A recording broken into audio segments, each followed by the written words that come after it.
The Zizzler also asks, who is your least favourite TF ever? That's a fairly easy one. Optimus Prime is my least favourite TF ever, because I hate heroes. And like all self-styled heroic characters, he's a complete hypocrite.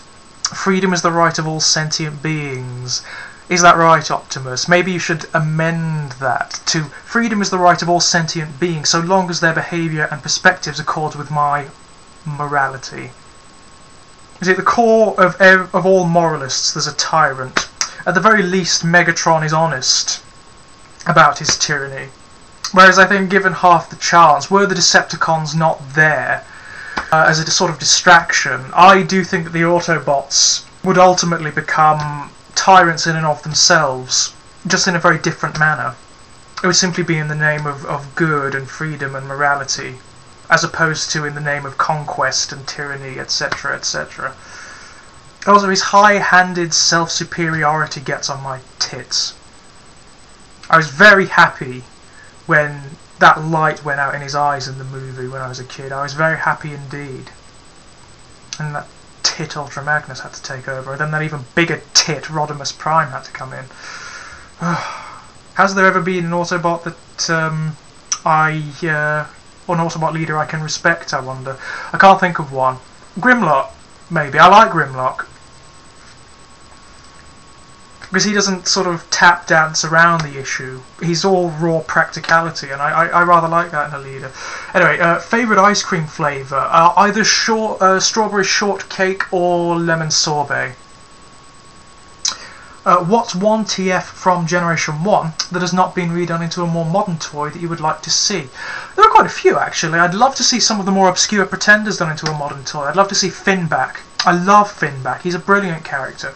The fact that he's this diseased, rusting, decrepit Transformer that has to stay inside of his Pretender shell, I think that's absolutely brilliant. And Mindwipe. I would love to see Mindwipe redone in the modern form. CSI Port Loise, I do hope I pronounced that right, asks, what is your greatest talent or accomplishment? I think my greatest talent is probably with my writing. It's certainly the one I feel the most passionate about and the one I practice the most. Accomplishment? Probably teaching the chappie I look after for a living at the moment, who has pretty severe mental disabilities, to read at a higher level. Razor Schultzaw asks, do you like KFC, in big capital letters? I don't. No, I don't like any fast food, and it's not because I have any particular moral problem with fast food or anything like that. I just don't like it. Every time I go past a McDonald's or a Burger King or a KFC and I just catch a whiff of that stench that is just like centuries old fat fermenting in the sun, it makes me want to hurl, and I can't go into those places because they make me feel very sick. Ooh, Farabee asks an interesting question.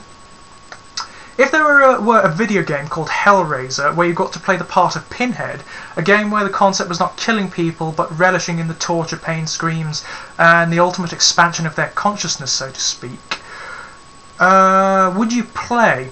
Assuming nothing comes out of the screen to torture you, of course. Why and why not? Yeah, I definitely play it. It's one of the things I like about computer games and about literature or fictional mediums, full stop. The fact that they provide these arenas where we can conduct ourselves and experience things, albeit in a sort of vicarious manner, that we are not able to in everyday life, owing to the fact that in everyday life there are consequences to our actions. So absolutely, yes, I would play it. Simply because it's an experience that I wouldn't be able to get in the real world, as it were. And would therefore hopefully teach me something about myself, or at least alter the parameters in which my preconceptions of self operate.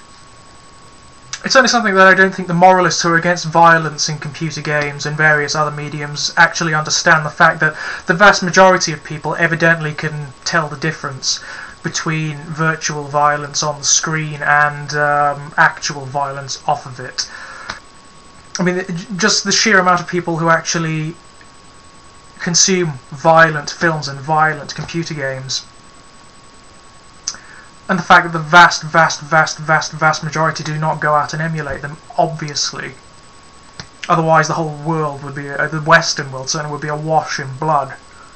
By now it would just be a huge slaughterhouse. And in this particular instance, because the subject matter is so particularly focused on the infliction of pain, absolutely I would engage in it. Because it's something I will never do in my actual life outside of the video game. Beachmeister90 asks, did you cry when Optimus Prime died? No, I laughed. Very, very much.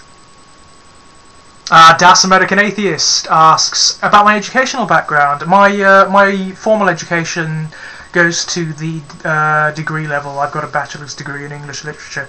I did consider shortly before I finished university going on to do a master's degree and then a PhD, but by that point I'd been in education basically all my life.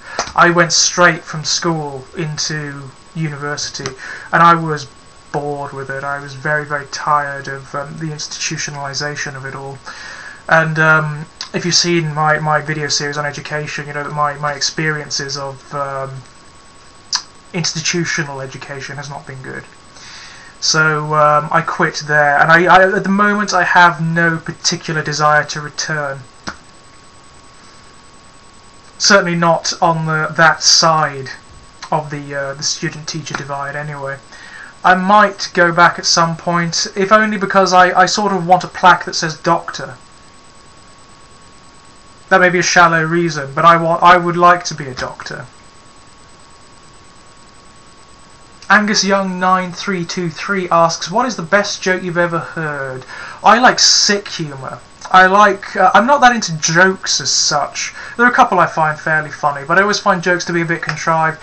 I like situational humour, like the stuff you get in, say, Monty Python, or the slapstick in Bottom, or just the sheer weirdness of the League of Gentlemen. Either that or witty conversational humour, like Oscar Wilde or anything to that effect, Noel Coward. I like wordplay very much, but not puns. I find puns groan-inducing for the most part.